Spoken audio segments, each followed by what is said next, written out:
Dr. Hyde, Consulting Fellow for the Chatham House's Middle East and North Africa programme and an expert, of course, on Syria. So where do things stand now, do you think? So we think that there is now a ceasefire in the southern city of Sweida, where much of the violence had broken out in the last couple of days. And if that's the case, then I imagine there won't be further Israeli strikes. But what's your assessment?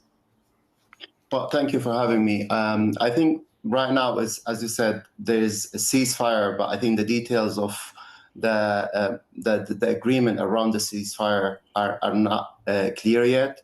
We don't know if the agreement is just to stop the fighting and not address the root causes that basically led to, first, the escalation between the Druze factions and local Bedouin tribes, and then later confrontation between the Druze community and the groups affiliated with the transitional government in Damascus. So it will all really depend on the details of the agreement and whether the agreement is only dealing with the immediate sort of fighting or will be more comprehensive to address the root causes of the issue.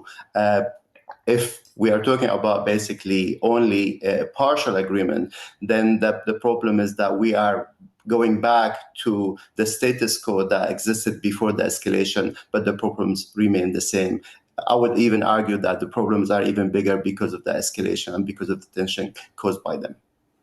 Yeah, and you talk about some of those deeper issues. I mean, just bring our viewers who aren't as familiar with politics in Syria up to date on who the Druze minority are and why a country like Israel feels that it needs to come to its defense.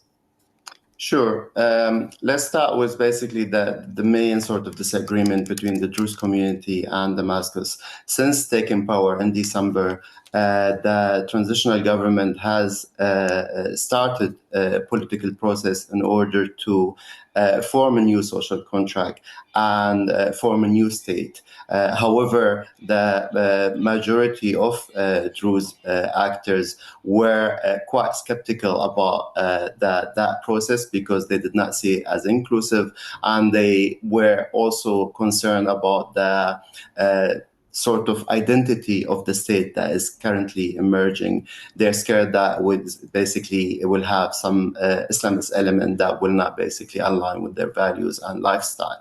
Now, because of that, there has been ongoing sort of political talks between Sweida and Damascus, but those talks have not been fruitful, which is part of why when the government forces sort of stepped in order to stabilize the situation, it fueled the tension and escalations of fighting instead of basically cooling things down. Now, for Israel has been quite open about its main objective in Syria, which is to create a weak state, fragmented sort of state that would allow it to not only have the upper hand over the deconflicting lines between Syria and the occupied Golan Heights, but also to potentially advance and capture new areas.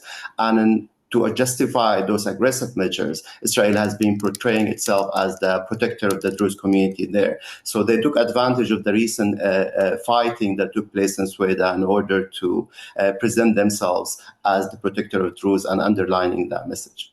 Okay, thank you so much for sharing your insights there and taking our viewers through what is a complicated story, Dr. Hyde from Chatham House. Thank you.